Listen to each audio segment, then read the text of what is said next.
Hello everybody, welcome back to Modded Minecraft. This is episode 26. I did a little bit of seed cheating, and now, given that my information was correct, and by information I mean if I didn't fuck something up, I now know the exact coordinates I need to dig at to reach the stronghold. I don't know the exact location of the portal, but yeah. -728, -1640.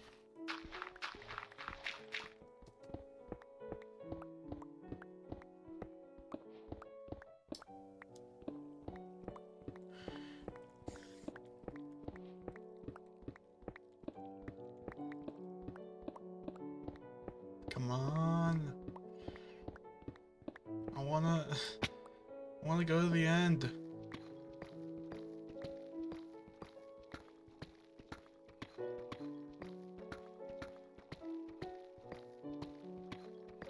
Oh no. Oh wow. Okay. Yeah, normal stone bricks are actually kind of useful, so. Yeah, for some reason, it just didn't.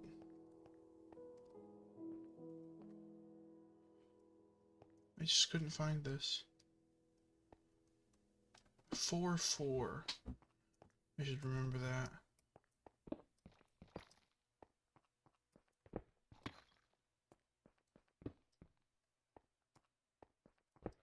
There wasn't anything over there. Okay.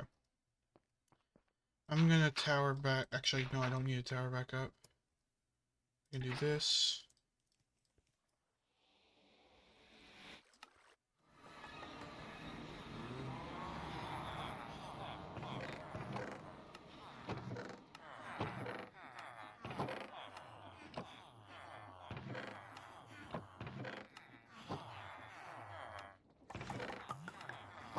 Good enough for me. So then we go to Stronghold Search. We've got it.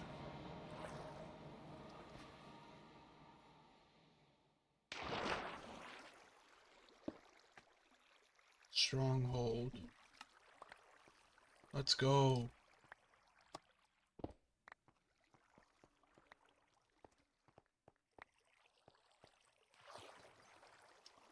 Alright.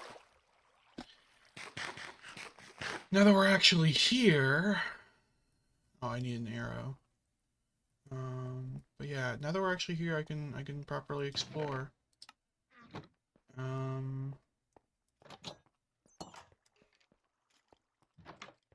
Oh boy, that is dark.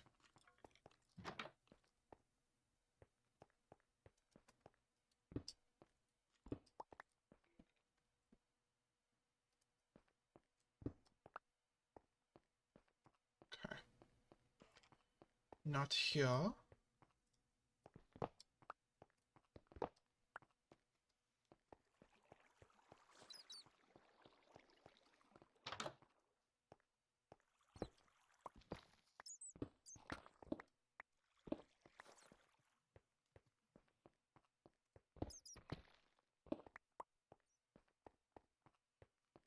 I don't care about silverfish. A little bit unlucky with the eyes. But shouldn't be too hard to get the rest. In the recreation. Oh, are there two libraries? Is it possible to have two libraries? Because the other library... I don't know.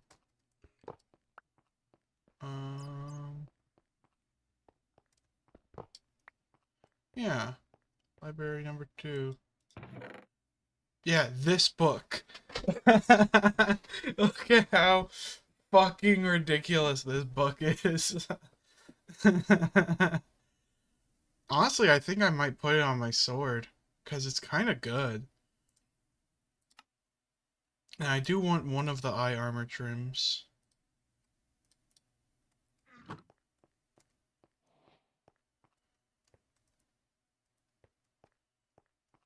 The eye is, I want it for my chest plate.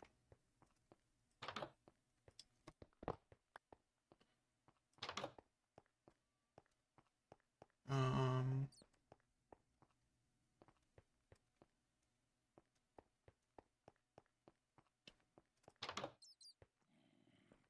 Eep. No, obviously not.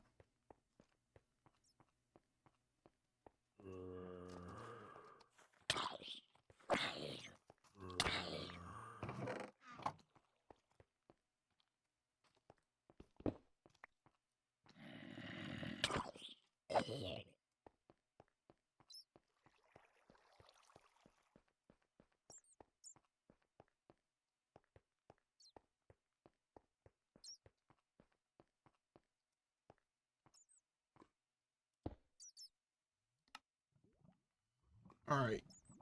Now, I'm going to use a bunch of these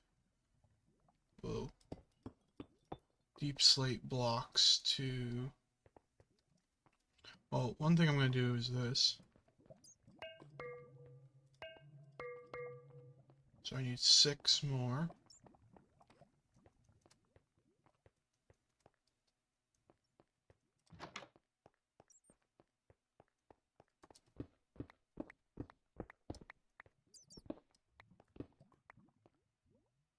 Oh, that's weird.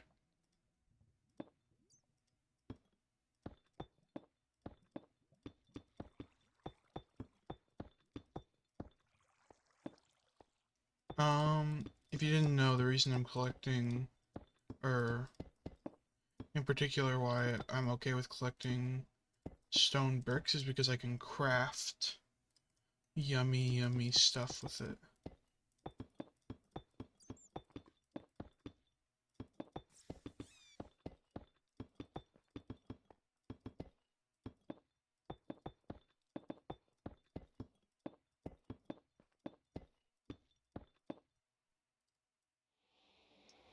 Alright. Snowy base.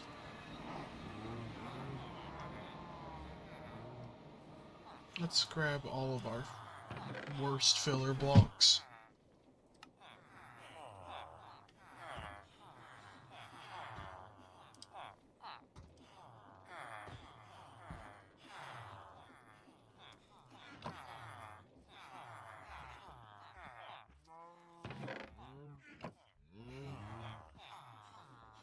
Yeah, I think the eye is the one I want. You're the one that I want. You want, you want, you want. Ooh, ooh, ooh.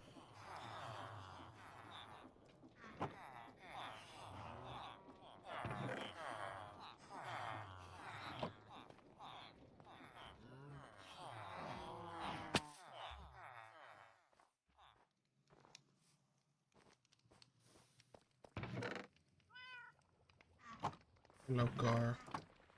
Kitty car. Yeah, so I'm just gonna grab some torches. I'm gonna clean out the stronghold.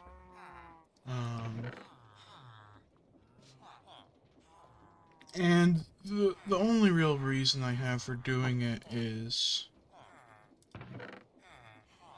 I don't want to have a bunch of sturf. I just I wanna have things be nice and clean, you know? Torches require coal. I don't have any coal. Yeah. So this calls for my fortune's favor pickaxe.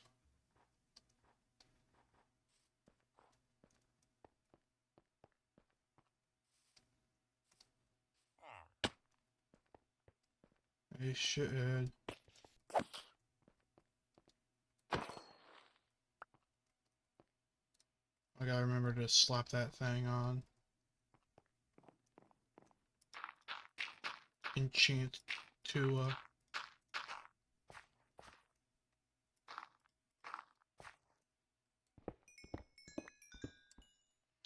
I know I can make torches with charcoal, but experience points are also fun. I love XP. It's not like I need a lot anyways.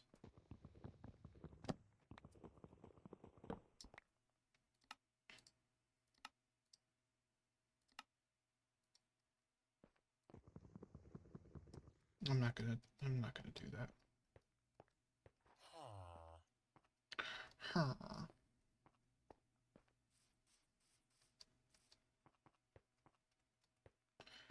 So yeah. Let's see. I assume the cost... Oh, I need another anvil. I assume the cost is going to be very high.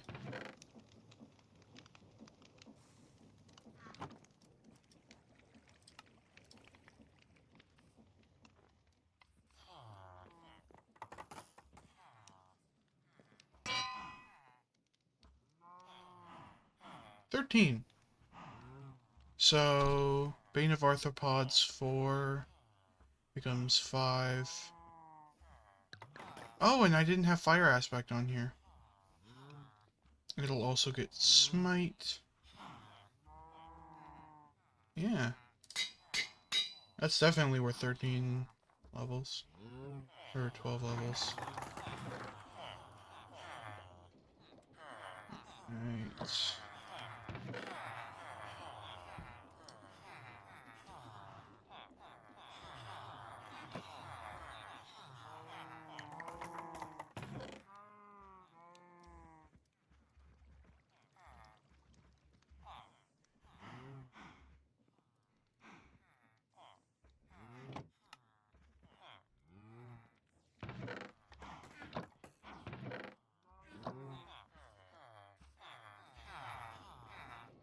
Sticky?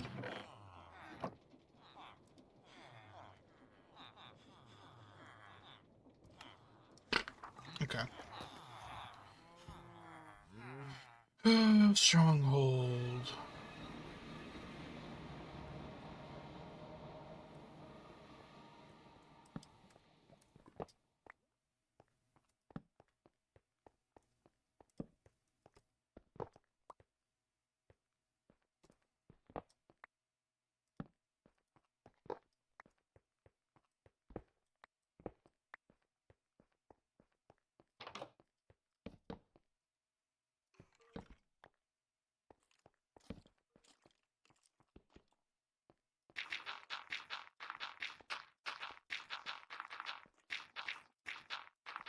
So while I'm filling in these blocks, I want to talk about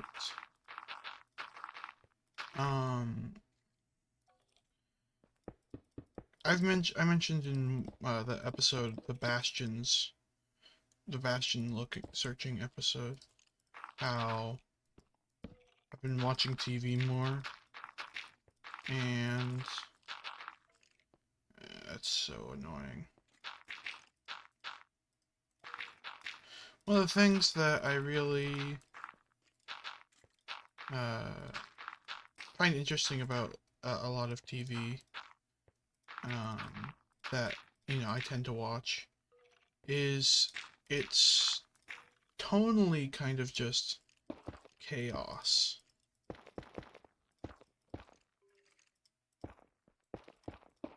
Like it's like I don't just watch shows that are just comedies, really.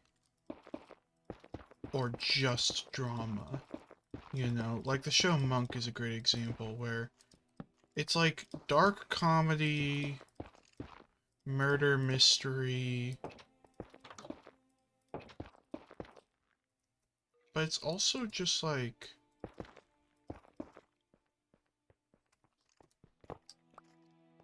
emotional. Also, as you can see, it's still Halloween. Or maybe it's not. And I'm actually changing the code on my computer. Come on, Enchanted. Oh, I was hoping for Enchanted Gap.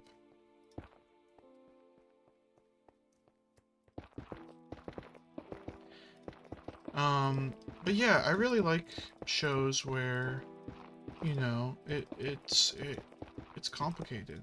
And like my favorite episodes of shows like Wander Over Yonder are episodes where, you know, they tackle these bigger, like, philosophical questions. Like, I think, spoilers for the second episode of Wander Over Yonder, um, the episode about Wesley, the little watchdog, it's literally so beautiful. The scene where he's just finally learned to trust, and they're not, you know, he keeps thinking that they're gonna hurt him, or that he's not safe, and they just refuse to freak out. They're just super calm, and then he's finally able, for like once in his life, to genuinely trust someone.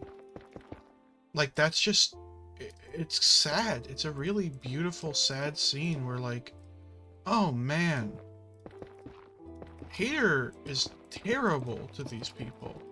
Because that's what they are at the end of the day. You know, the watchdogs are punching bags most of the time. But the point of that episode, to me, is to say, you know, they're all people. And, you know, we can talk to people that we, you know, like, you know, we can ask questions about, you know, are people deserving of redemption? And do they deserve a second chance, or a third chance, or a fourth chance? And how, like, that line is so different between Wander and Sylvia. Because Sylvia is just like, fuck it, I don't care. And then Wander is like, no, we should always care. That's kind of what makes us, you know, people. You know, not human, because it's a show about aliens, but also the fact it's a show about aliens and different universes is, in my perspective, a large part of the point, you know? It's not about humanity, strictly. It's about the concept of what it means to care about your fellow living creatures. Be they sentient, evil, or, you know, just like casual little creatures that live in the world.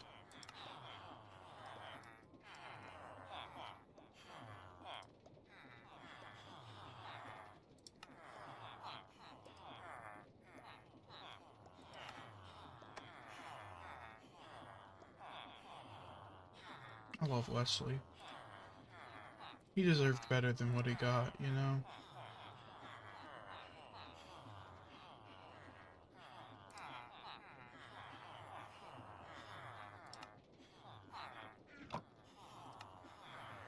He's the #1 watchdog.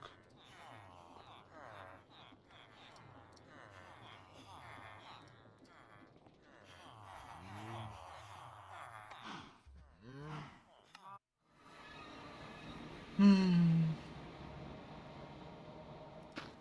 I really like Wander Over Yonder because, like, so much of it is very silly. And, you know, that is, to an extent, the point. You know, it's not meant to be super deep commentary on what it means to be a person. But every now and then they'll just have an episode like that. Another great example is the episode all about Bot 13. Um, Bot 13, you know, to me is just saying you can really change people's, you know, hearts and minds through kindness. And whether or not that's true or applicable is, you know, or to what degree it's true, because I think it's true sometimes, but I don't necessarily think it's always true. And, you know, Wander plays this perspective of this absolutist who's like, no, everyone can be better, everyone can change. It's never worth it to give up. And I don't think he's right. I think some people, it's, you know, the world is so much better off without them that it's not worth trying to change them. At the same time, I can't help but feel like you know, it's something that it's poignant.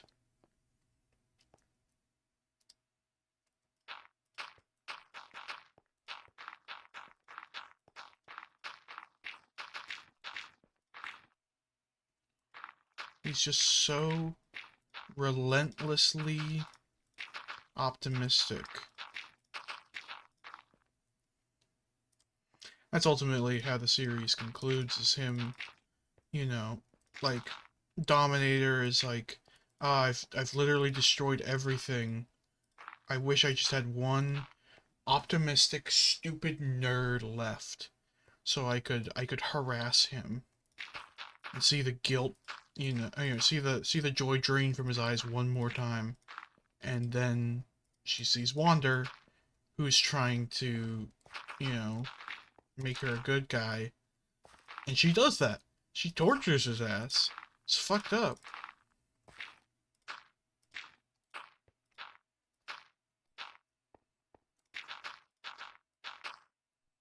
To me, that's basically, you know, like, the point is not to be like, you know, it's not necessarily that Wander is absolutely right or absolutely wrong. It's that he can't always be right.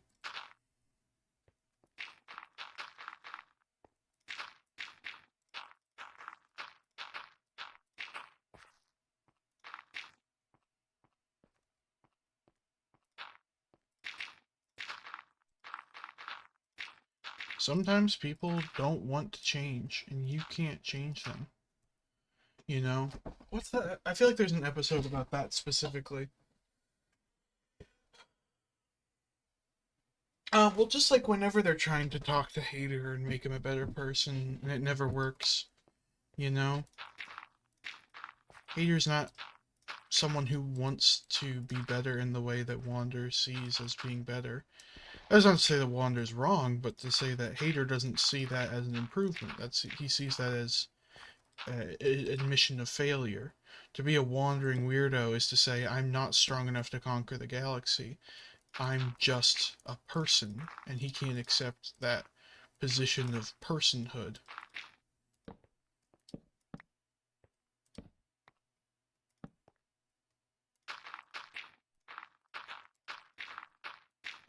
He has to be more than a person.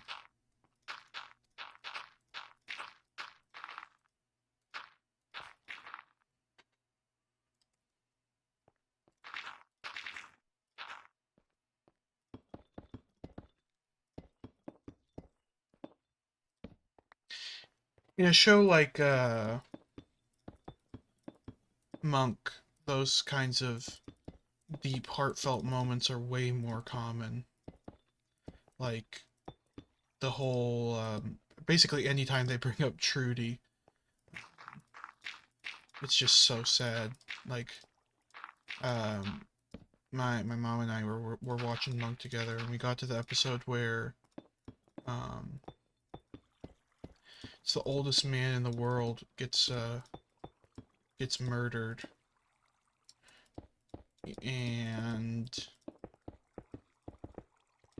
Monk and Stottlemyre have to move in together and become like temporary roommates. And it's played for laughs a lot of the time, but there's this one part where he won't let Stottlemyre correct, like, properly align a um, table, like a coffee table. He's like, everything in this house is at perfect 90-degree right angles, except this. Why? And he's like, I can't. And then we learn at the very end of the episode it's because when he was like, when he was with Trudy, she would pull the table into that exact position so that she could put her legs up and he could, like, rest his head in her lap. It's like, that's so fucking sweet, man. There's like a part where Stottlemyre is like, I'm gonna call the Vatican and ask them to I'm gonna nominate your late wife for sainthood. Because there's no other way she could have lived with you. And again, it's funny, but he's yelling at Monk. It's a very dark comedy thing where it's just like, holy shit, man, you can't say that to him. And it's like, and that's a big part of the show, is that, like, you know, you'll have this moment where Monk is doing something that's funny, like, oh, why are you worrying about the blinds right now? But like at the same time, from his perspective, it's never funny. You know, it's not funny that when he, you know, tries to help his lifelong friend, his friend freaks out at him and, you know, calls him a weirdo and insults him for, you know, something that he knows very well. You know, Stottlemyre was there for him and helped him when he was recovering from Judy's death. But that's not enough for him to not be a shithead at sometimes. Oh. Yeah, it's a really good episode. You know, the murder is a little bit contrived in certain ways. Like the actual plot of the episode. And like the whole, you know, like it's very clearly set up where it's like, we are trying to get Stottlemyre in a situation where he needs to be with Monk in the same apartment, like they're roommates, but obviously, or, you know, not apartment, but like, as if they're like college roommates. And it's very silly, but, you know, they're able to have this, where it's like dark comedy, but also just genuinely really beautiful, you know? Like, by the end of that, like, you know, a lot of the episode, the whole reason he's hanging out with Monk is because Stottlemyre, he's having problems with his wife. And, you know, they don't see eye to eye. They don't see eye to eye, and they just, they really, they're really struggling to meet each other at their level. And it's sad to see, you know? But by the end of the episode, he unironically, like, makes an effort to make it up to his wife, you know? He's like, I'm going back in with my wife. You know, I'm gonna go hang out with my wife. You know, you're the best marriage counselor in the world, Monk. You could fix every relationship in California. But then Monk points out, hey, you promised your wife that you'd watch her documentary. She won't let you back in until you've watched it. And so they do. And it happens that there's some information in the documentary that helps them solve the case. But, you know, the point is that, like,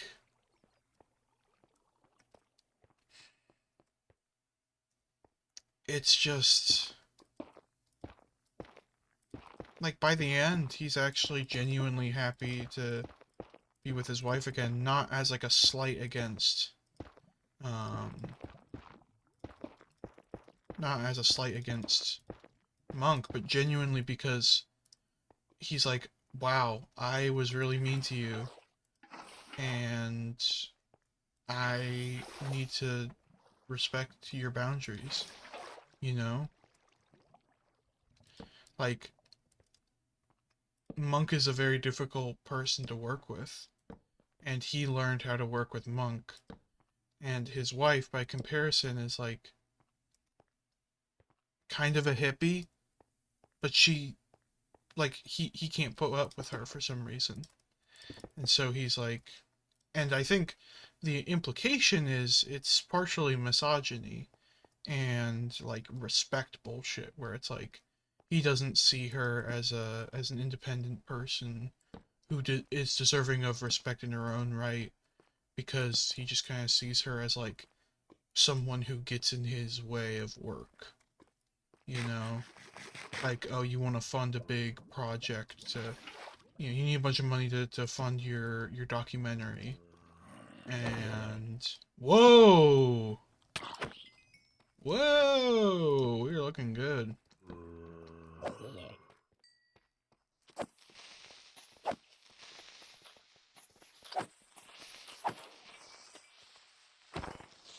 Hell yeah.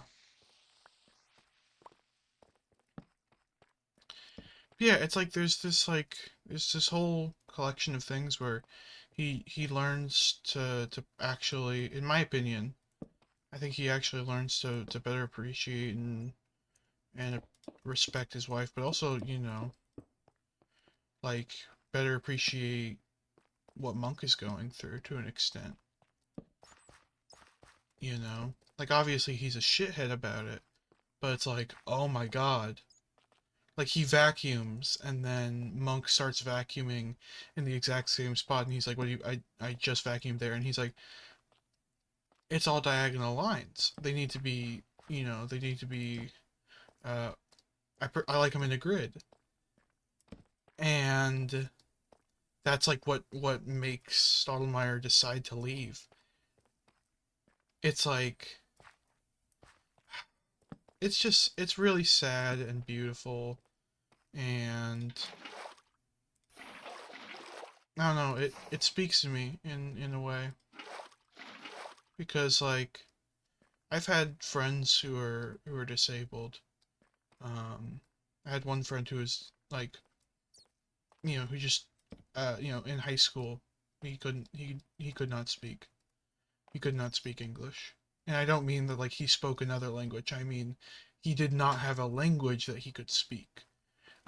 He tried, you know, and it took a lot of effort, but eventually I was able to start understanding him, you know? And it wasn't that I needed him to change or anything like that. It was that I need to learn how to interpret him, you know? We would, you know, cuz he was very aware of what was going on. Like if you say something, if you said something to him, he would understand it. Um, you know, I don't know exactly to what extent, but I mean, I don't know how anyone understands things to what extent, you know. And this is someone I haven't talked to. You know, things may have changed. I haven't known him for years, but um, I haven't talked to him in years. But like, if you put in the work, he was a genuinely very, you know, kind person. I remember. Oh man, dude, I feel like I'm gonna cry. One time, I was sick, and for a while, and then when I came back to school, he just immediately, because this was in high school, and we had a class together. I come in and he runs up to me and gives me a big hug. It was genuinely one of the most like I didn't have, you know, I had friends in high school, you know, but I didn't have, there was no one that was like run up and hug you after not seeing you for a week. Because that's just not what my friends would do. At least not my other friends. He would do that. And that meant a lot to me, you know? He struggled with communication. He struggled with um, you know, a lot of things, but he was like he was filled with love. There's no other way to put it, dude. That oh man.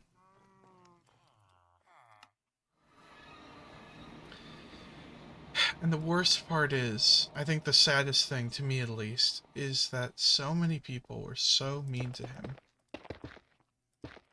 So many people would make fun of him and humiliate him, including the teacher of the class that we had together. And I couldn't fucking stand it, you know? It was so, it was so awful. So that's why, like, you know, like I don't actually have any experiences with like I mean I might know someone who has OCD and I don't know about their diagnosis, you know? But like I don't actually know anyone who's I am aware of that,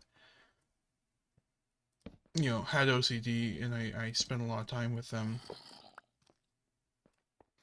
And that's not by choice, it's just happened to be that way.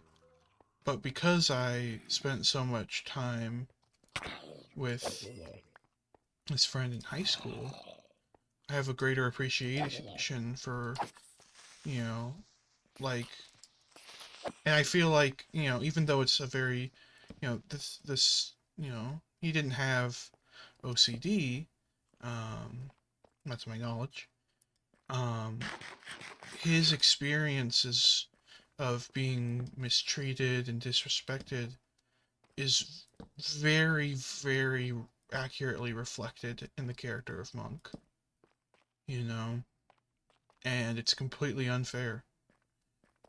It's super fucked up.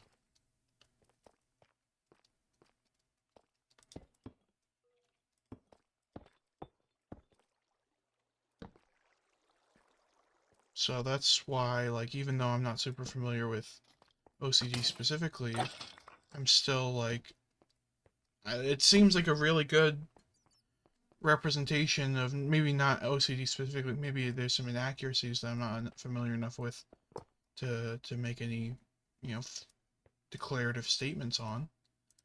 But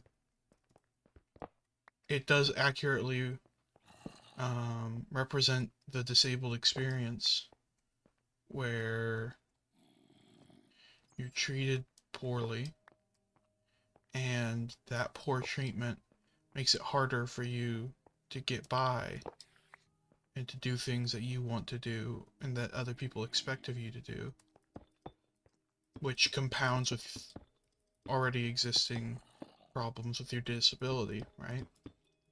Like, it's not just that you're disabled or you have, you know, obsessive compulsive. It's not just that, it's also how having that and people knowing you have that and having expectations of what you should be, how it affects their behavior. Negatively. Very often negatively. People treat you a lot worse if they think you're disabled. And the word think there is important, too. You might not be disabled, but if there's the perception of disability, you know? I've only been called a slur once? Maybe twice? And it wasn't because I'm transgender or anything to do with my political beliefs. Obviously not my skin color. If you've seen my TikTok, you know it's not going to be because I'm white. But it was because I was using a cane for a while.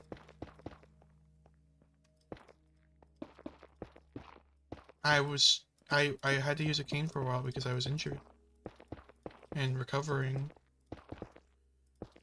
And that was enough to be deemed someone not worth respecting.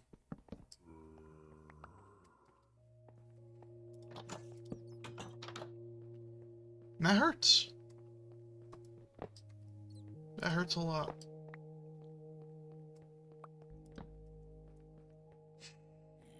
Hmm.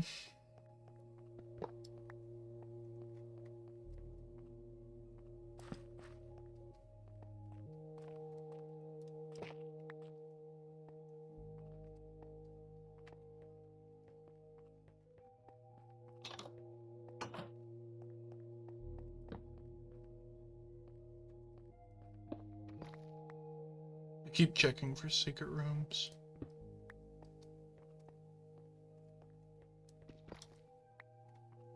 I'm not familiar enough with how these generate to actually find things consistently.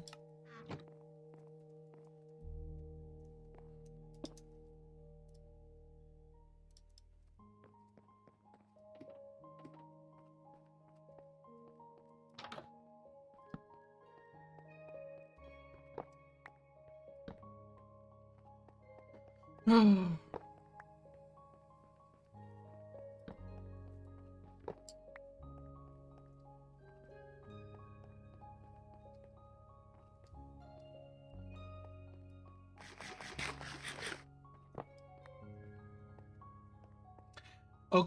another thing I want to talk about. This one, major spoilers for the TV show Undone. It's on Amazon Prime, which I'm not a huge fan of Amazon, but it's a really good show. And in spite of my hatred for the corporation behind it, I really highly recommend it. It's intense, it's emotional, it's trippy, and it kind of requires you to be willing to accept a universe, like, not just suspension of disbelief, but like suspension of I wouldn't say like critical. No, like the show asks you to like analyze and criticize it. It's just that the premise is like seems dangerous. And I'm now going to explain why. So if you want to avoid spoilers, watch the show before listening to the rest of this rant. The whole premise is the main character, Alma, has schizophrenia, or because it's really and, but you know, it's a toss-up question. What exactly is happening is never truly explained by the text. But there's basically two main ideas. She's either having schizophrenic delusions about being a time traveler who can contact her late father from beyond the grave and is trying to investigate his death, who he believes is a murder. Or, you know, she either is having delusions that that's what she thinks is happening, or that is actually happening. And part of the reason it's kind of complicated is that in the show she has a family history of schizophrenia, and then her dead dad from beyond the grave explains, oh yeah, no, schizophrenia is actually just the term they use for people who are spiritually closer to, they're sort of like they're spiritually connected to the afterlife in a way that allows them to sort of transcend time and space. Which, if you're thinking that doesn't make any sense, it's not really supposed to make sense. A big part of the show is the fact that Alma is very often in a state of just absolute confusion. Because there's really no... Oh, I want, golden armor. There's really no way to interpret what's happening in a binary way. Like, for example, if you want to interpret it as her being mentally unwell, that the things that she thinks are happening are not happening, that's a legitimate interpretation. But at the same time, she has access to information that we never get a legitimate explanation for. So, like, you know, how does she figure out things about her father's death that couldn't have been documented? She witnesses her dad's death. Was that just a vivid hallucination of something that might have happened? Or, you know, is it just completely fabricated from her own mind? Or is the theory wrong? Is she actually somehow, you know, making contact with her dead dad? You know? they talk about the concept of epigenetics and how they're, you know, it's kind of like, to my knowledge, it's not super well, like, researched or confirmed, but there is a theory, and it does have some evidence, I believe, that uh, your memories are to some degree genetic.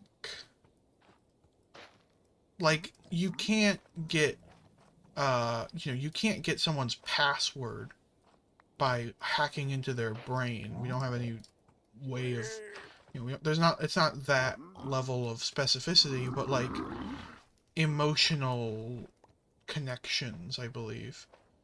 And how, like, what it means to be,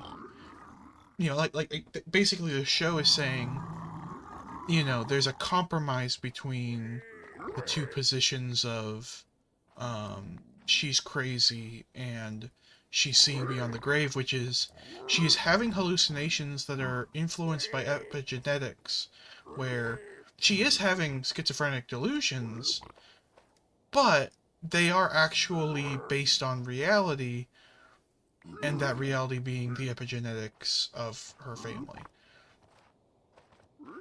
Whether or not that's it's very much like it's really weird. It's like sci-fi almost.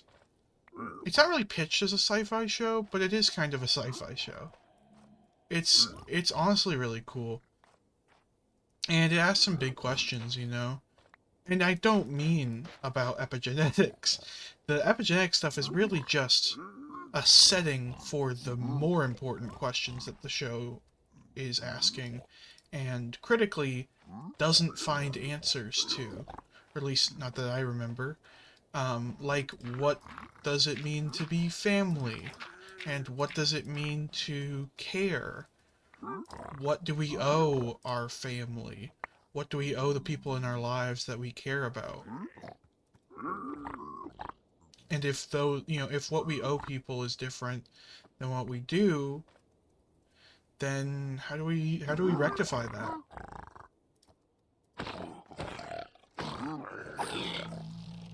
Give me your gold. Give me your shoes, bitch. Sorry for the murder. Oh, yeah.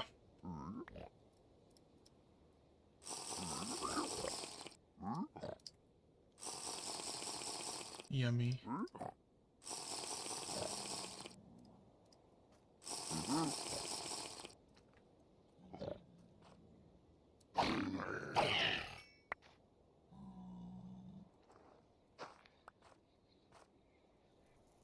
But yeah, another big thing, a big theme of the show, is cultural differences and cultural connections. Like the epigenetic ideas of passing down tradition through bloodlines, where, like, the show isn't necessarily saying this is exactly how things are, but is suggesting maybe, right? With a big emphasis on the maybe.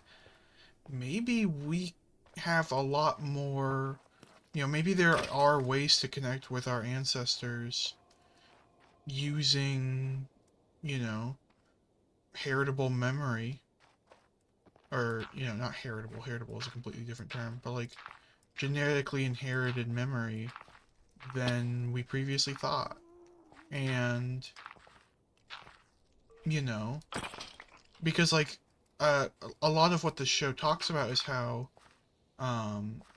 these theories of how to connect to your past and culture kind of transcend culture, or more accurately, cultures.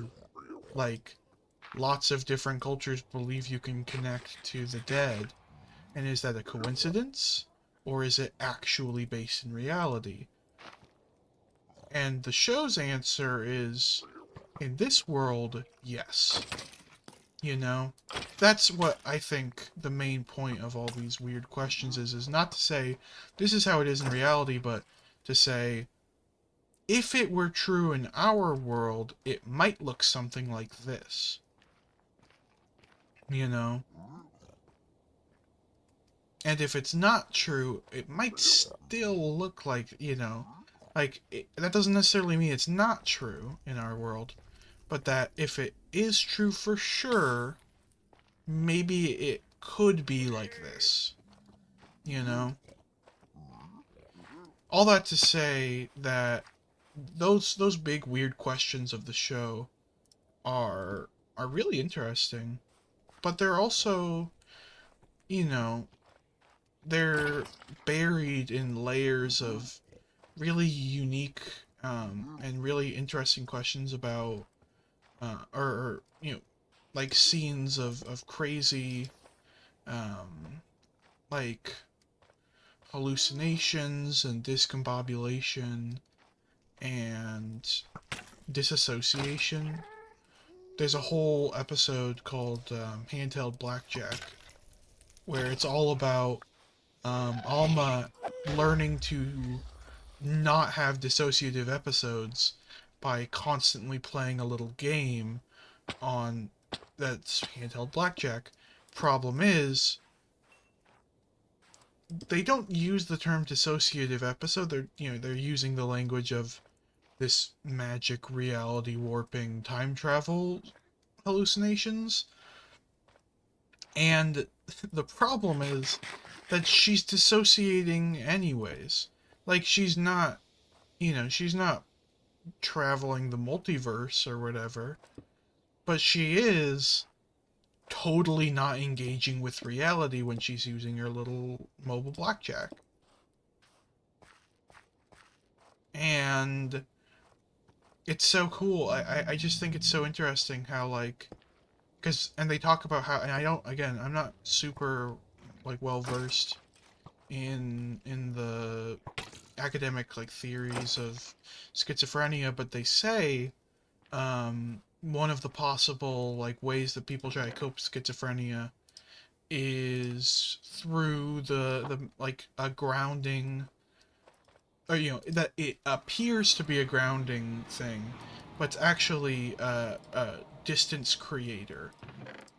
It creates, you're able to produce this barrier between yourself and the world.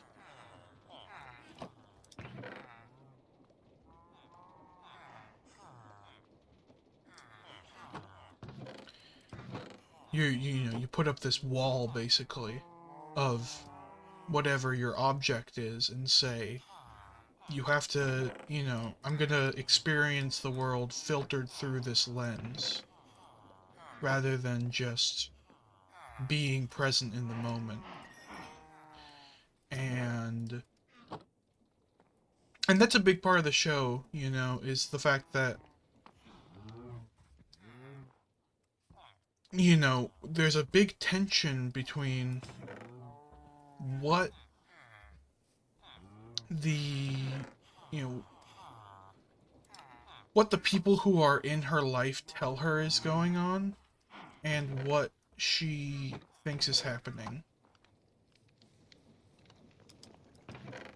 Where's my netherite helmet?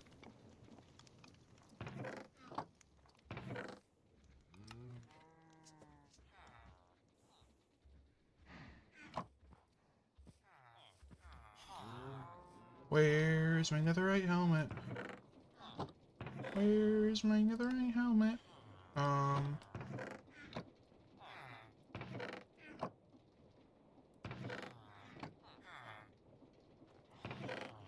Oh, I accidentally put it in there. Okay. Crisis averted.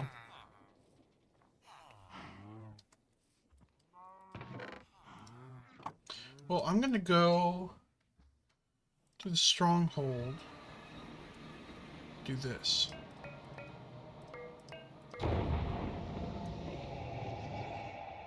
I love that so much. It's so cool. Alright. And now I'm gonna prepare my elite pick. collection of items that I want to bring with me. So first off, I want to do some slow fall potions. Now, the reason I want slow fall potions is not because it's necessarily super useful. It's more about, like, I'm not worried too much about taking fall damage. It's more about being able to navigate between towers. Because I can snipe a few of them, but I'm not that good. So,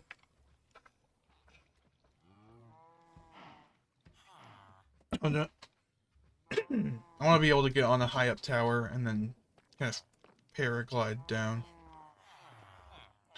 Alright, so for slow fall, I need Phantom Membrane.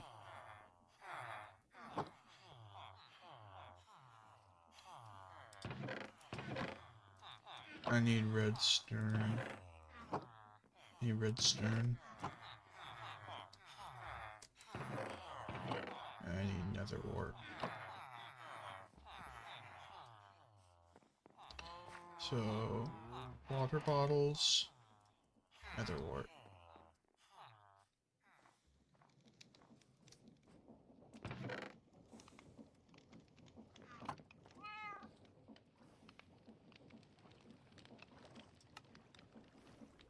Okay, you can't make slow falling too. Aww. But yeah, redstone. And then I think I also want,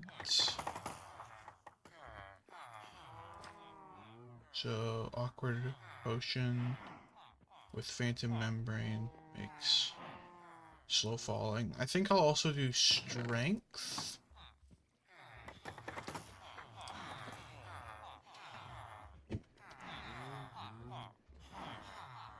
Yeah, I don't need night vision, invisibility. An instant health potion would be nice, actually.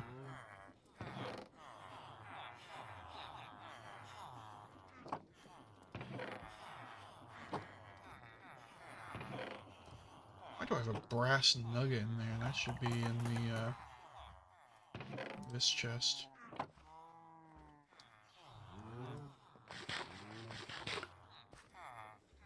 Okay. Slow falling, now it's going to be longer.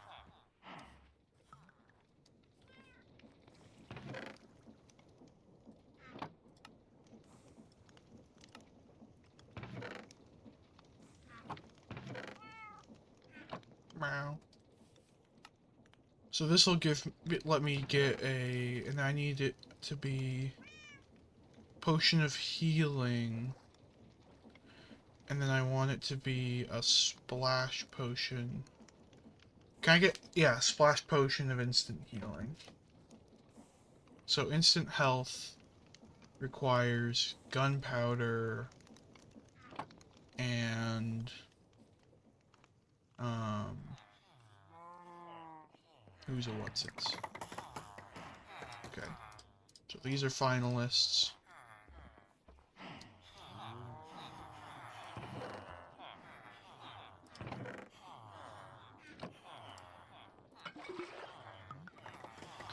Excuse me. Alright. Boom, boom, boom. Alright. And then it's glycerin melon into upward potion to make instant healing. And then we need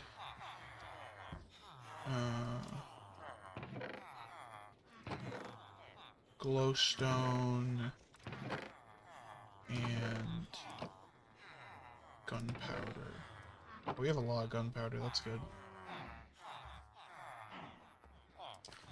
Awkward.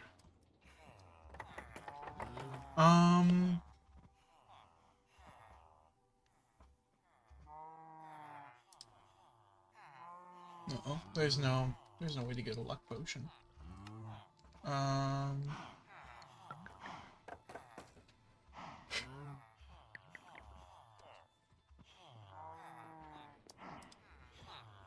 Okay. So I want that to be instant health 2, which should restore like 4 hearts. So like I can pop that and I'll recover a huge amount of health.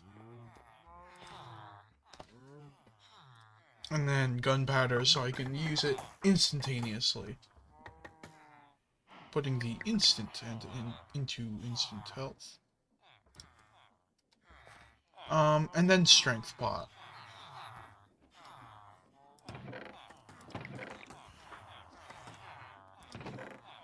Because of course, strength potions are very nice.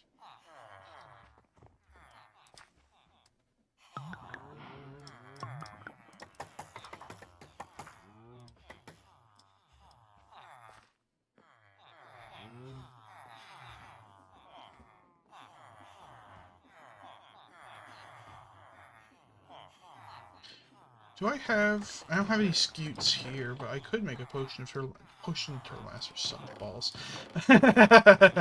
It really sucks.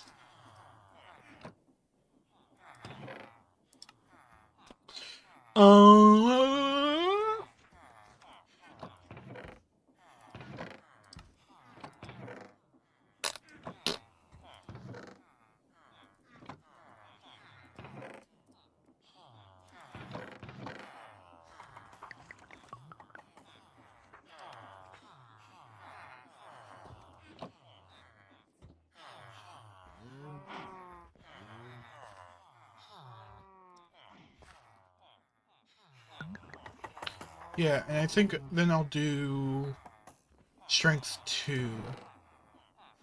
Because the idea is that I want to drink it before the perch.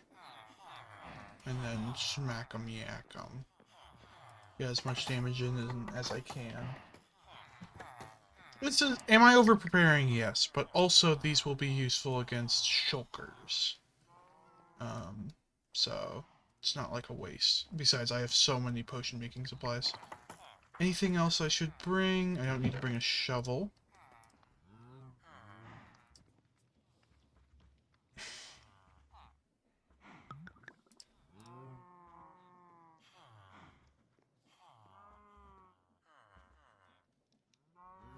Definitely want the bow.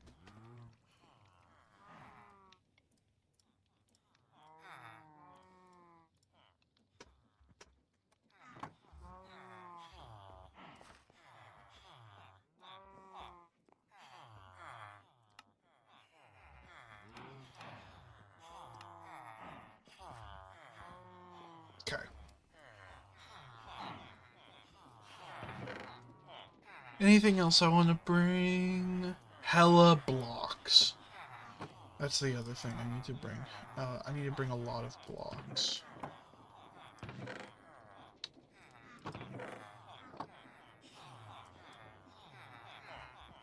I think I'd rather rip from this depository.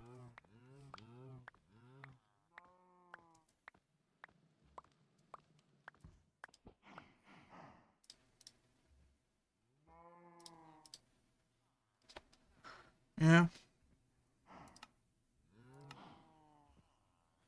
Look at that, that's so cool. That is so cool.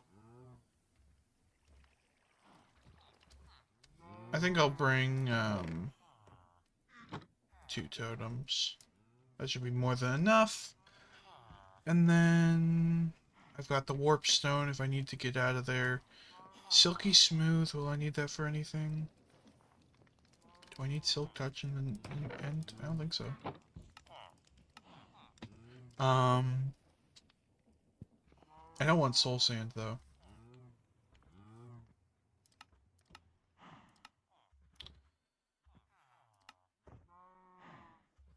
Okay.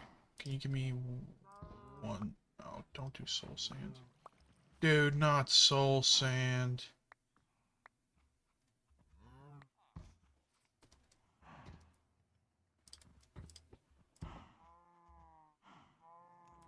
Perfect.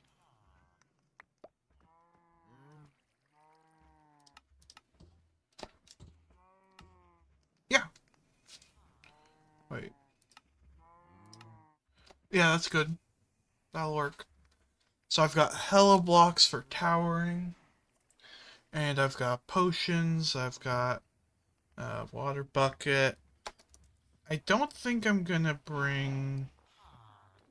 I'm gonna eat a pork chop. And then... for food, I want... golden apples as my health option. And then just for like saturation, golden carrots. I think I'm ready. Anything I'm missing?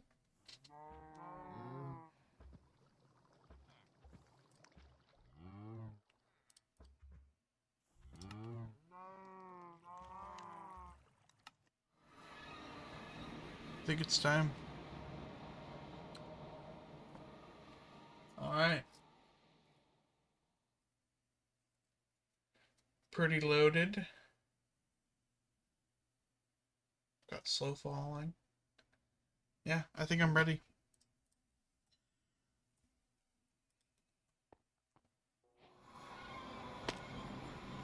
Hate when it does that.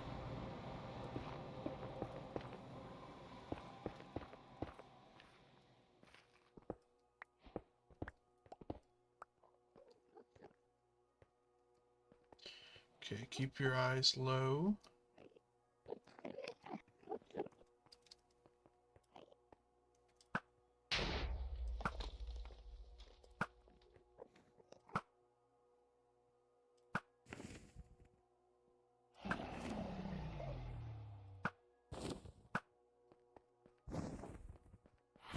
Nobody's upset. Everybody's cool.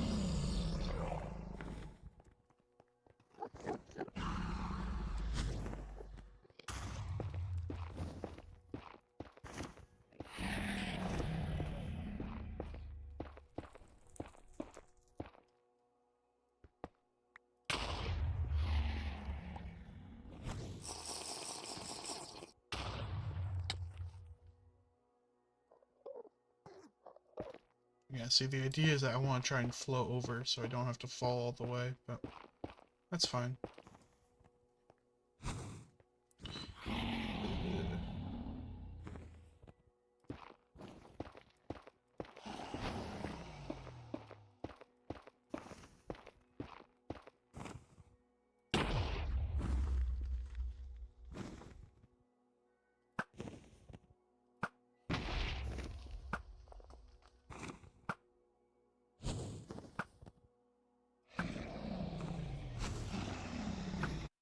Oh wait, do I have particles all? Perfect.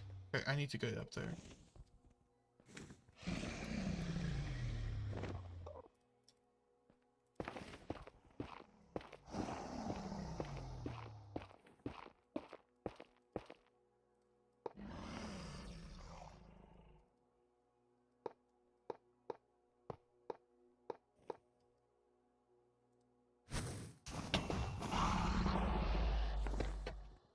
Get thorns, idiot.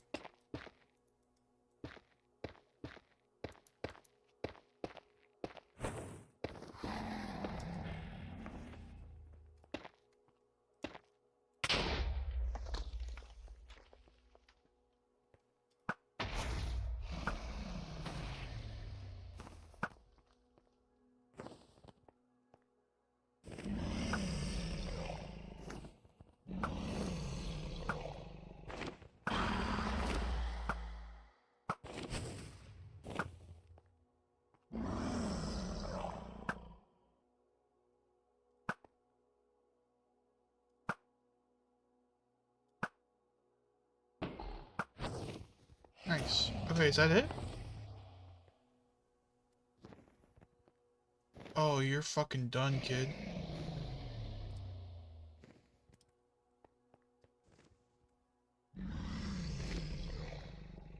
Yeah, you're so dead.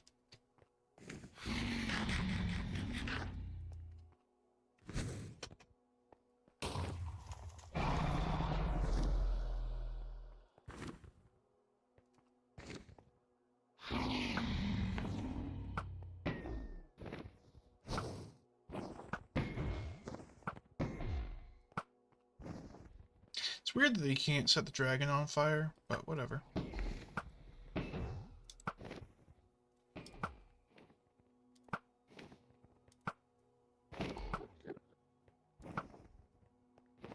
Oh, you want to perch?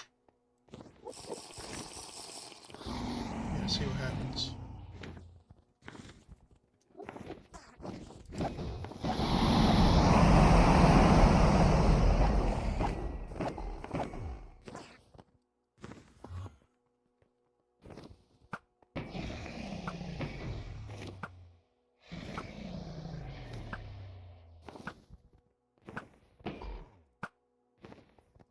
I wish the dragon actually had a perch animation.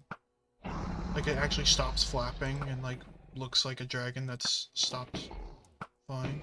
Instead of what it does look like, which is shit. Not to be a hater, but just doesn't look good.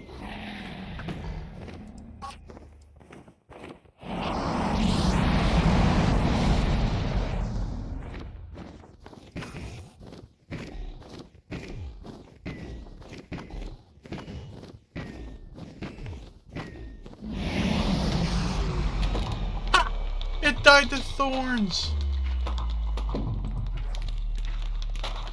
Hey, come here. I want some ender pearls. Come on.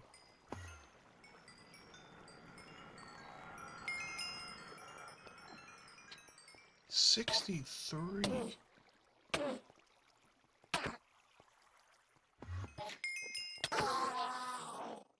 Holy fuck. Wait, are we gonna get the funny number? Funny number!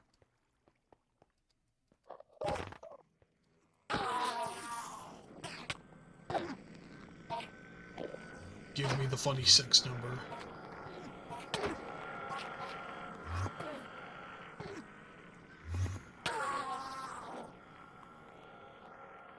Yeah, I think as long as I hold my sword out.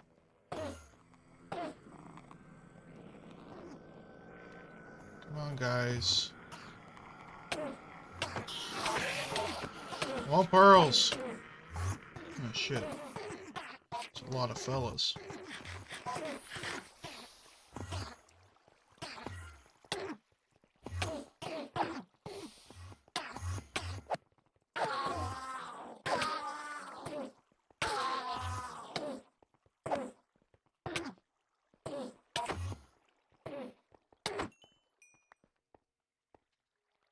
That's pretty good. You can tell these guys hit hard because I'm actually able to take damage from them. They like consistently do a half heart.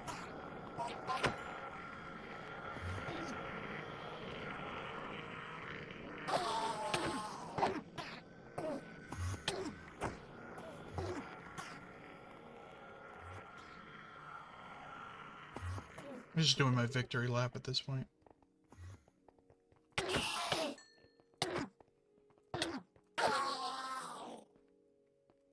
Yeah, that's pretty good. Alright. I want to snatch up these torches. Because they're useful. And I want to get the new generation advancement.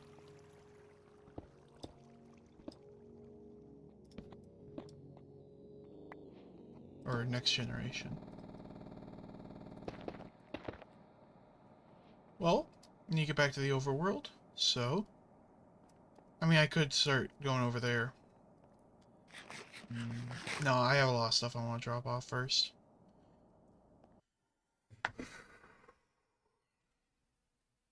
Gaming! That only took me, what, 35 hours? Not this episode, but yeah.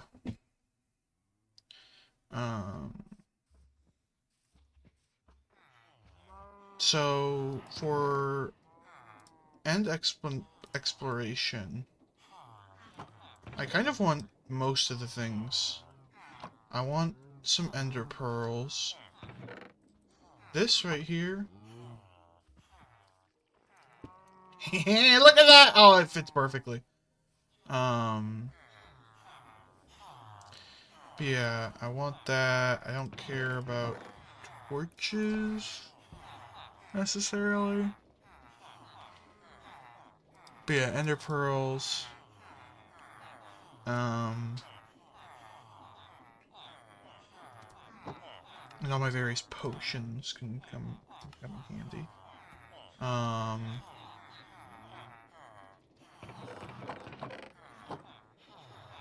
Also, I can now enchant a shit ton of stuff. So, like...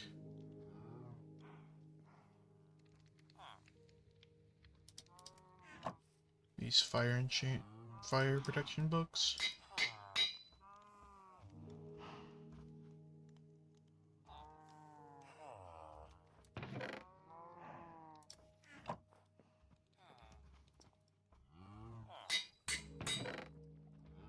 Nice.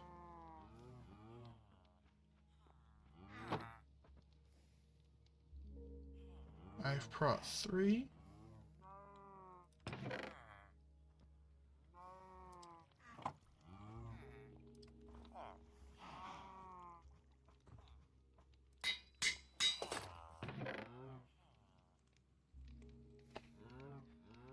Do I have any projectile protection? Oh, right there.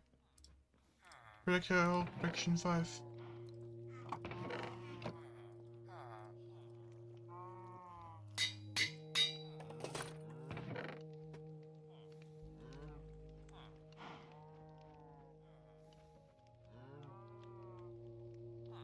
Capacity. That's one thing that's going to be kind of weird.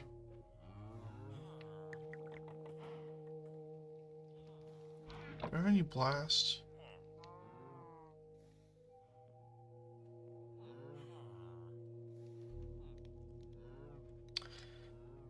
Unbreaking. 5, 4, 3. So the chest plate would be the best choice for blast protection.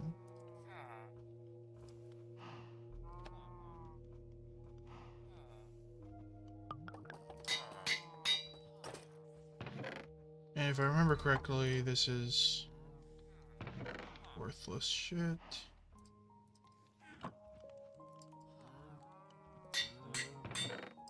Nice. That's pretty cool.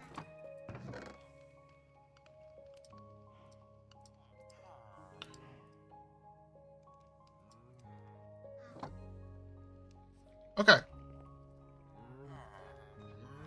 I also want to get another... do I have any spare waystones? Let me see. What are all my waystones right now? Piggy bartering...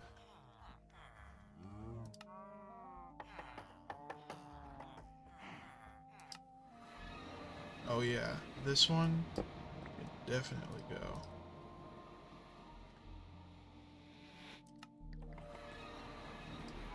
This will be where I set up my Shulker teleport.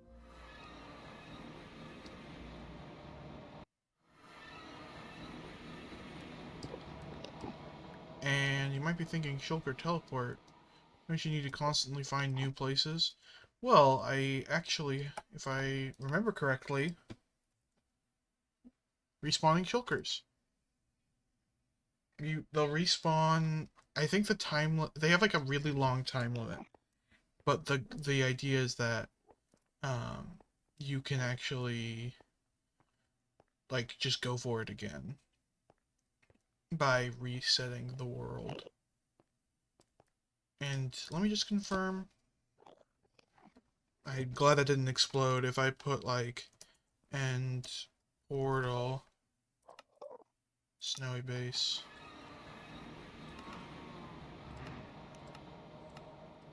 I wish this was a little bit easier to manage. But yeah.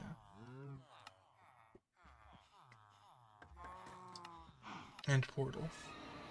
Whoa, careful. Don't make eye contact. Anxious little buggers. Alright.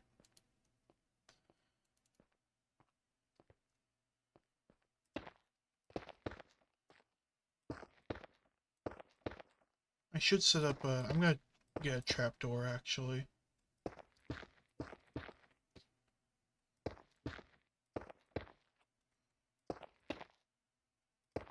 Actually, no, because I don't need to do this ever again.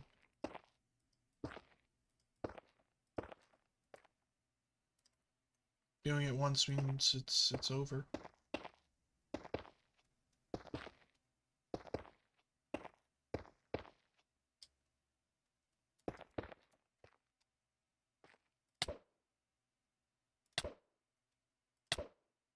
Okay. That's concerning. Whoa.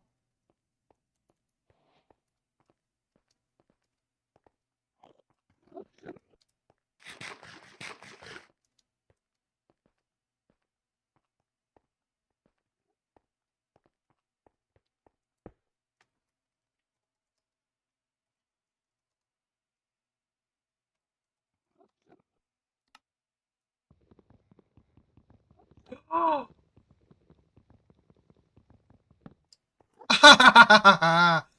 Oh, it's so good when the game surprises you like that.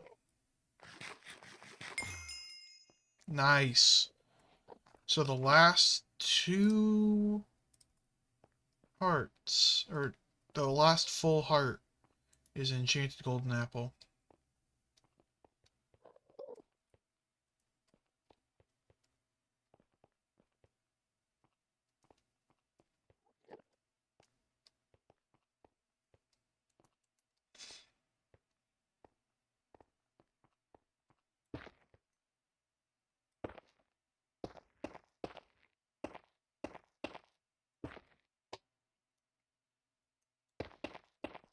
Imagine if they made it so that you couldn't place water in the end.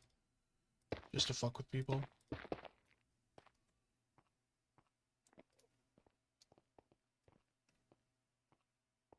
Oh. Is there a ship? Yeah! Elytra, here we come. Aw, oh, dude. I've never really explored these end islands in survival. It's one of those things I never got around to doing.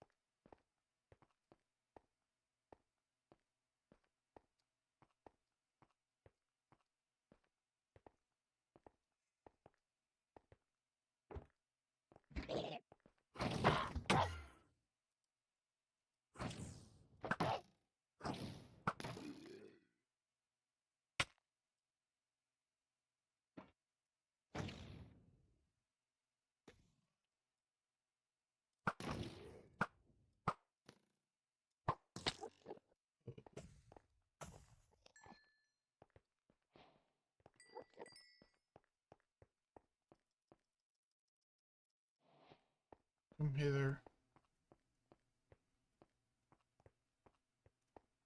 Okay, I think we're clear. So I'm gonna put markers for where these guys spawn.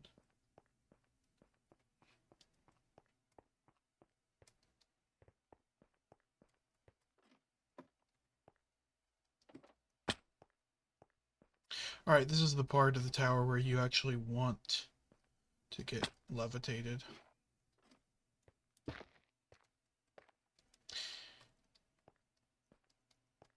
End city, more like parkour civilization. Okay, so it takes a few hits to kill y'all. And I've got looting. So it should be pretty good chance to get shells.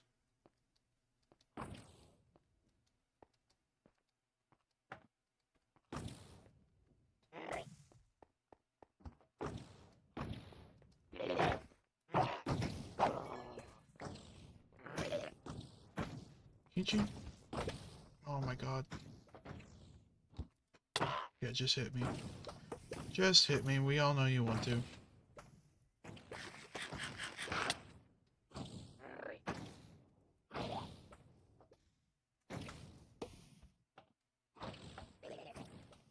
Okay, give me one more time. Give me one more. Give me one more.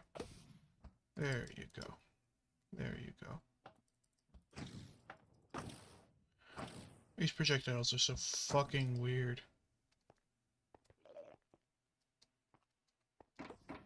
I kind of love that about them. Okay. I can be here too.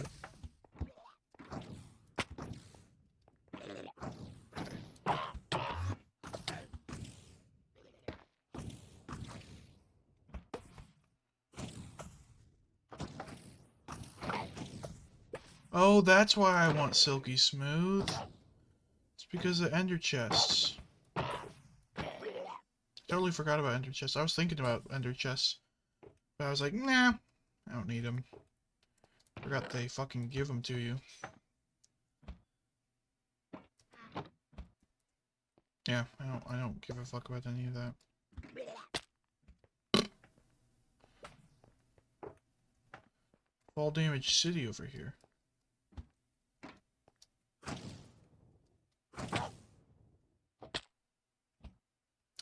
Personally, I think the way that makes the most sense with vanilla Minecraft is making it so that shulker shells are dropped by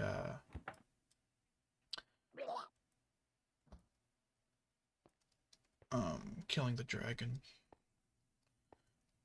Because it's like a proper reward. I think it's a vanilla tweaks data pack.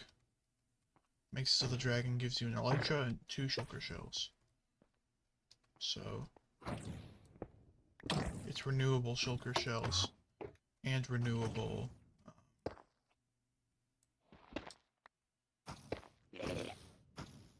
other thing.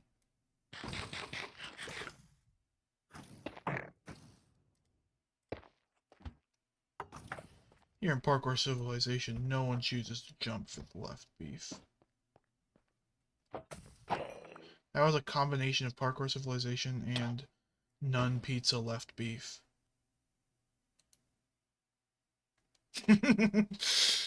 Here in None Pizza Civilization, no one orders the left beef.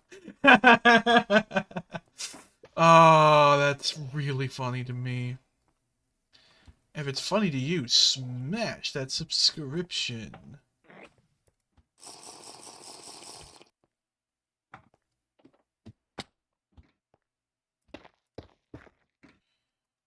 You know, this place doesn't make any fucking sense.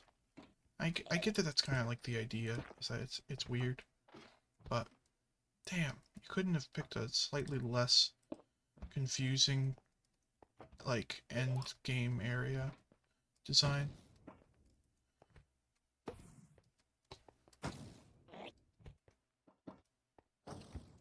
Where are you? Oh, there you are.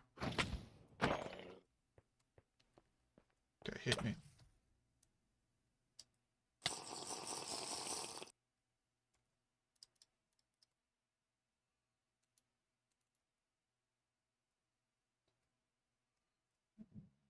Bam. Dude, I am jumping for that left beef. Yeah, see, the slow falling is really useful in here.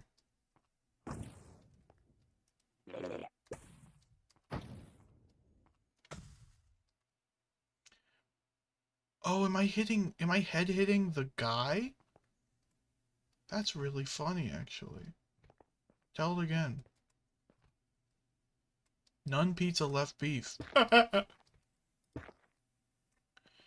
So then I says to the guy, none pizza left beef. He says to the guy, 1 block vertical. Are you nuts? I got a wife and kids. I tell you what, I jump for the beef, I'll tell you that much. Yeah. They say jump for the beef. I'm already married. Yeah. not head-hitting on this feller. Oh, hit me. Thank you. How? Thank you for being so dumb. Here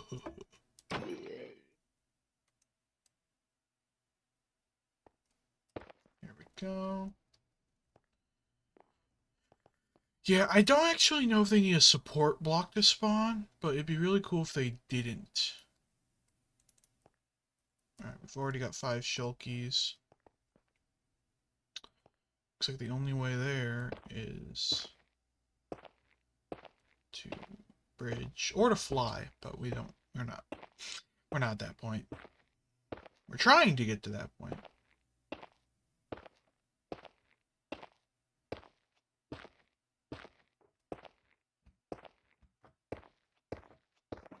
I was thinking about making speed potions now. I wish I had.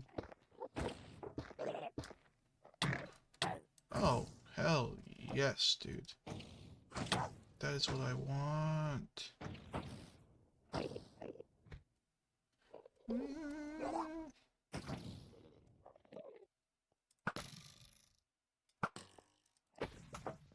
Okay, can everyone leave me alone?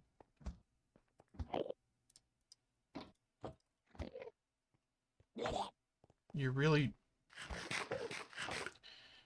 non-pizzaing my left beef. Yeah. Get fucked. Get fucked, you absolute morons. You absolute shitting. You shit eating.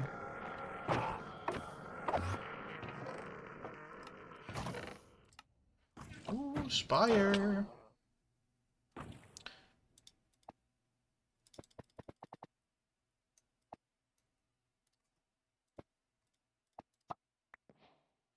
Sky's the limit.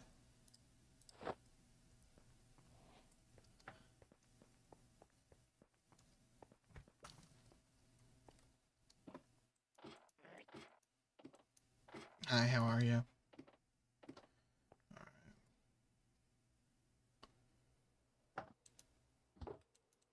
Aw, slow falling elytra gliding is so weird. Yeah, get fucked.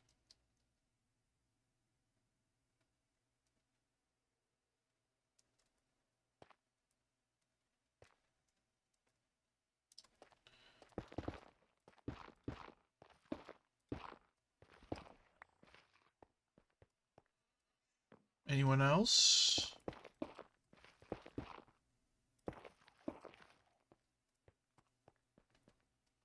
Oh.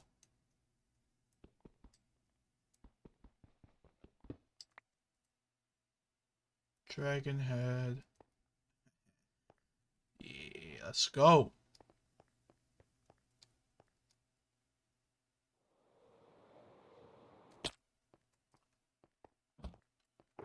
Not super good at controlling that yet, but who goes there? Who goes there?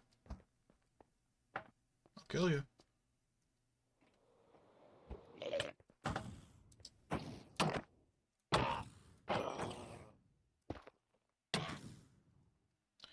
Come hither, shithead. I don't think you spawned there, so I'm not going to mark that off, but if you do, that'd be funny.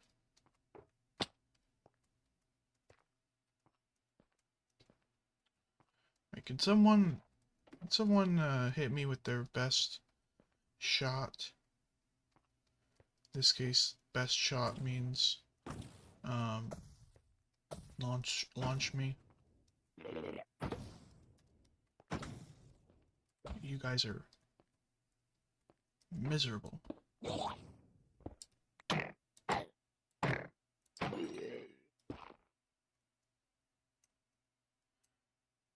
look at that. If you crouch, it forces you to stay crouched because it, like, brings down your hitbox. And then you can't undo it, so then you're stuck crouching. Like, it raises you up a little bit higher than you normally would go. So That's kind of that's a cute little detail. I didn't know that. I want to test this. Okay, that's what I expected.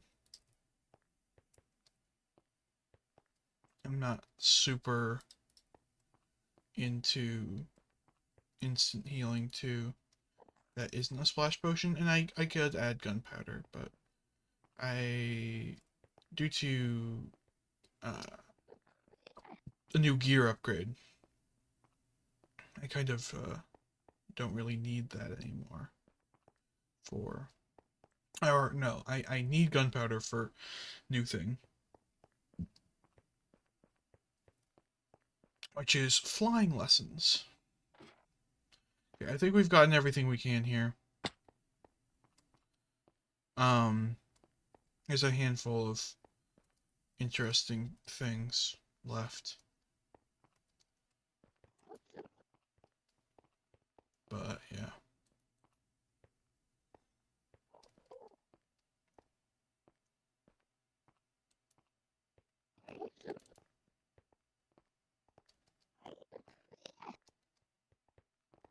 This really is the best way to travel, huh?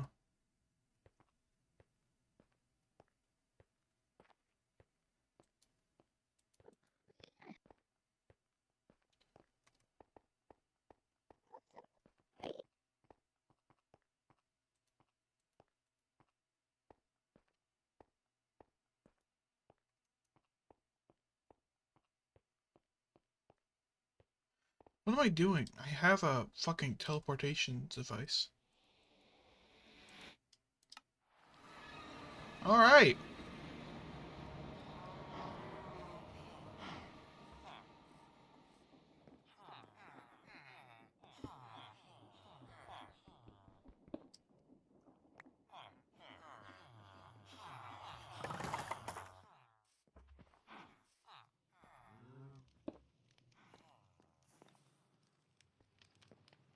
Cute. Alright. Coarse fruit is going into the sorting system. This is where things get fun. I can now produce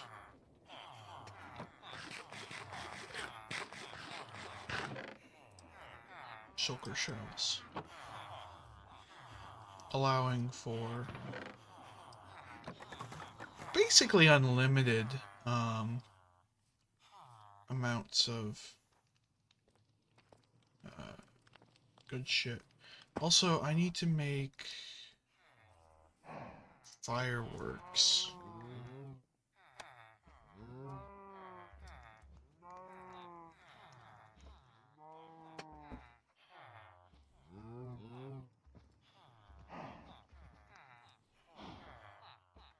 No, they don't tell you.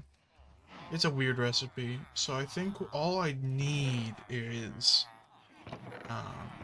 gunpowder and paper?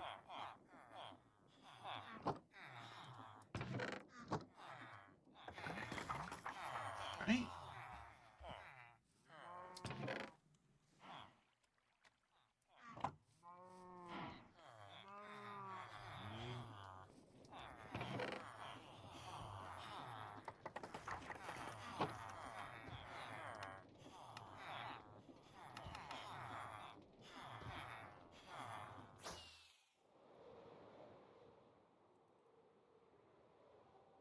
Yeah. That's it. It's not super efficient paper-wise, but I don't want, you know, I can, you know, I can change it. I can have like long, and short flight durations for various practical uses. So I don't think I have a mending book anymore because for some reason I lost it.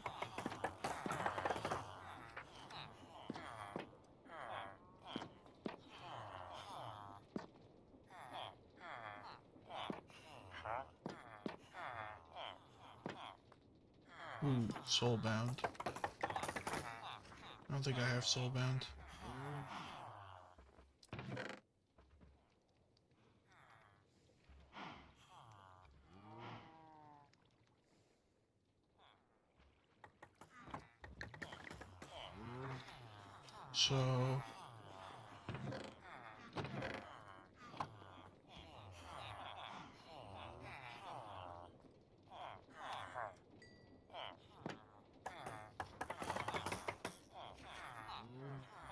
So I can do this. So now it's soulbound Elytra.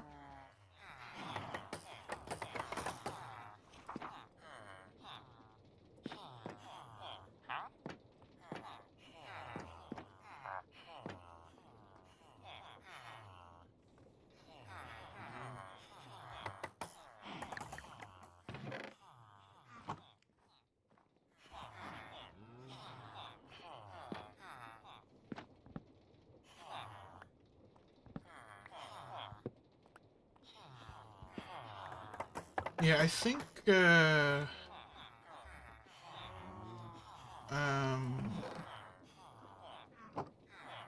it's looking like I'm gonna need to do some villager stuff to get what I want.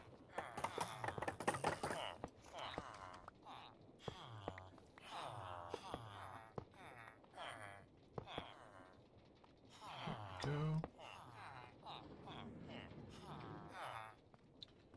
Look at this, you're getting a vacation, guys. Look. You're definitely not gonna get murdered. Me when I tell the truth.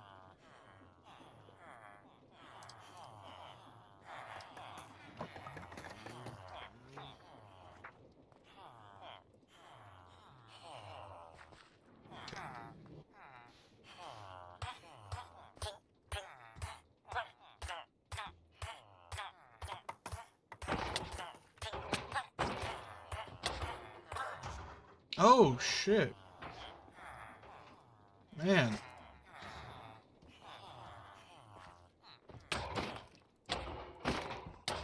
A lot of protection on that thing, huh? Protection 5? Oof. Huh. Ooh.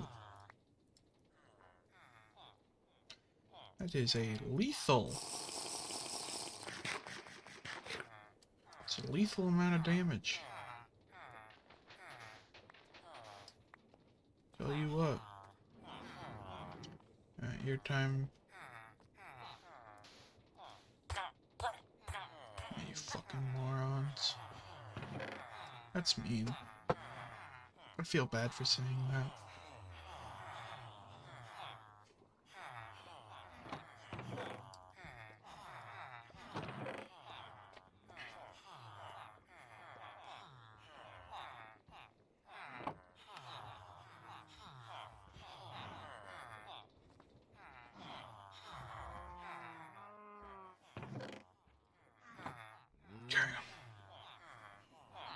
Yeah, I think I'm just gonna...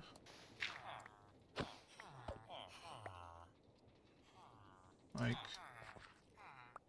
I'm gonna move in some new villagers.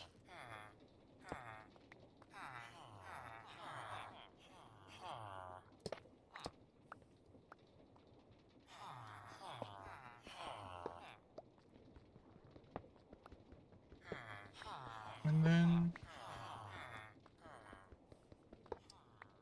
it'll be cool.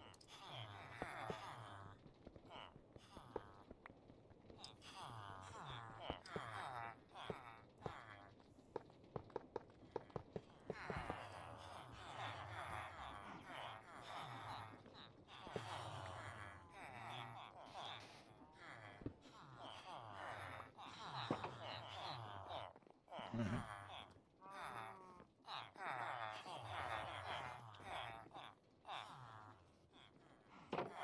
Oh, it's so over for you, dude.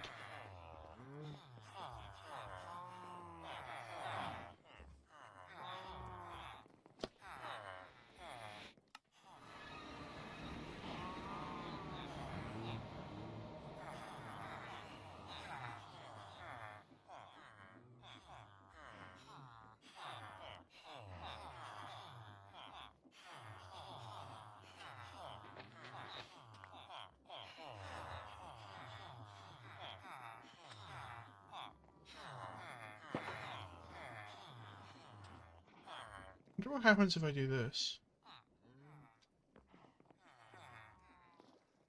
Okay. I want it to be daytime for this. But I just had an idea. If I open up a path, will villagers try to exit through it and get caught by the thing?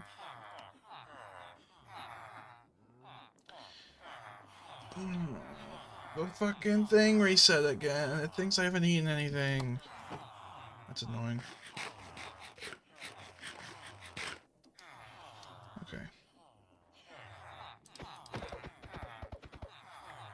Okay. Come hither.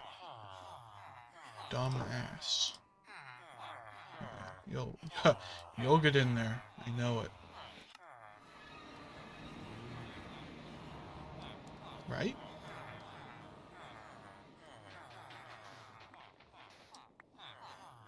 No, no, no, no. There you go. Good job. Alright, skedoodle. You're unemployed. Perfect. But if you've had a job before, you're gonna get fucking suffocated. I hope you know that. So...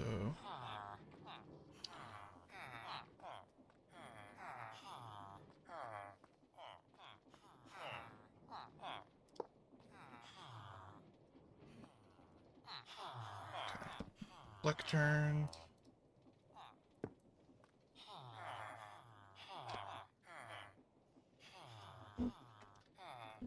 Alright.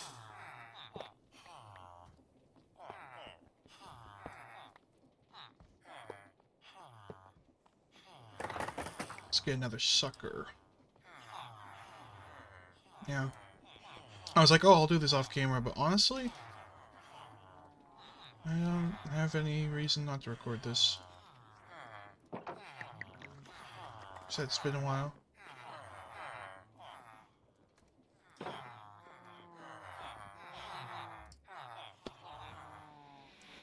I never thought to use the warp stone for this, but it's really efficient to make sure nothing can get out.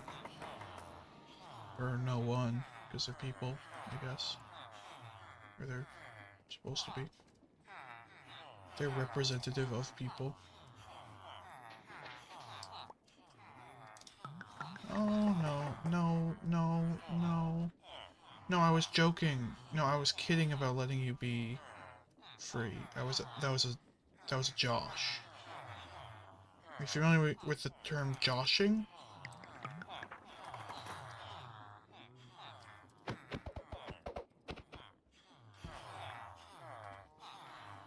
What job do you want to have?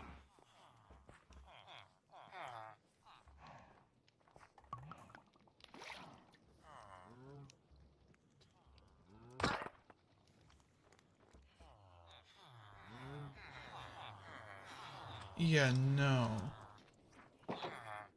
Next idiot. How hard is it to just get into the minecart? Oh my fucking god.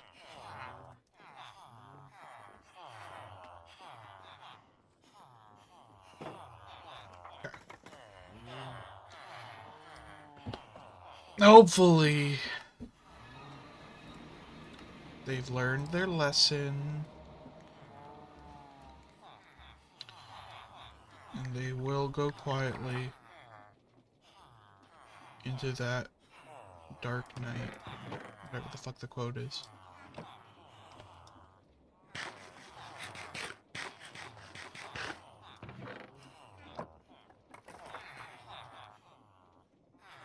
You don't look very in the cart to me.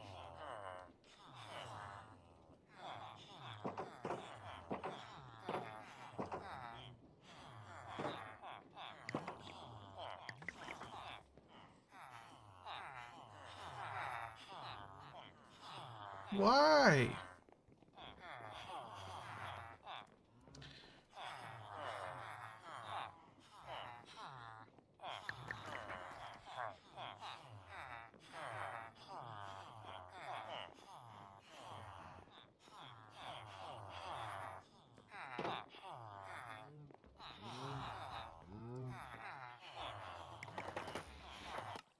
Okay. Now my idea is...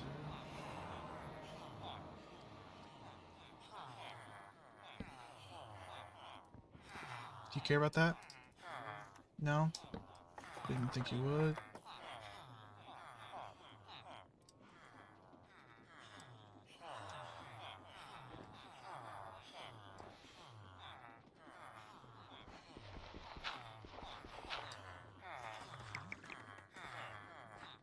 There you go. Yeah, I think the problem is just size. I need to put them into a slightly bigger area than what I have been putting them in. Right, let's make sure this is lined up correctly. Uh-huh. Oh. You have no idea.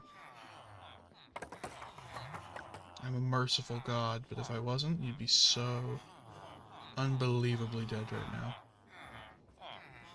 By merciful, I mean it wouldn't benefit me to kill you.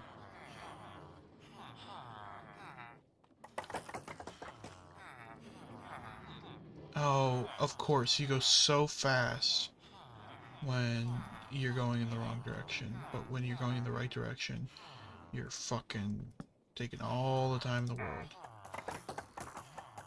Why is the hitbox like that? I don't get it. Okay. Good enough for now. We're looking for unbreaking. Do we have any? No, we don't. This is why being able to steal enchantments would be so good. Don't give a fuck about that.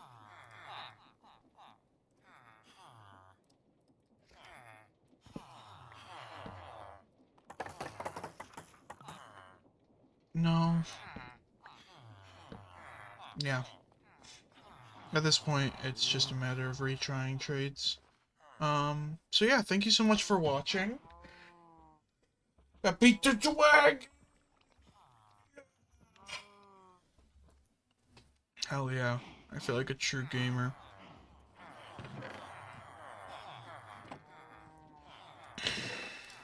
I feel so epic in swag. Don't look at each other's... Don't covet thy neighbor's job block.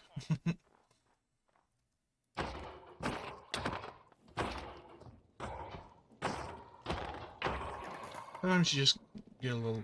You need a little murder to... your day. Oh, it does heal you. Okay. That's cool.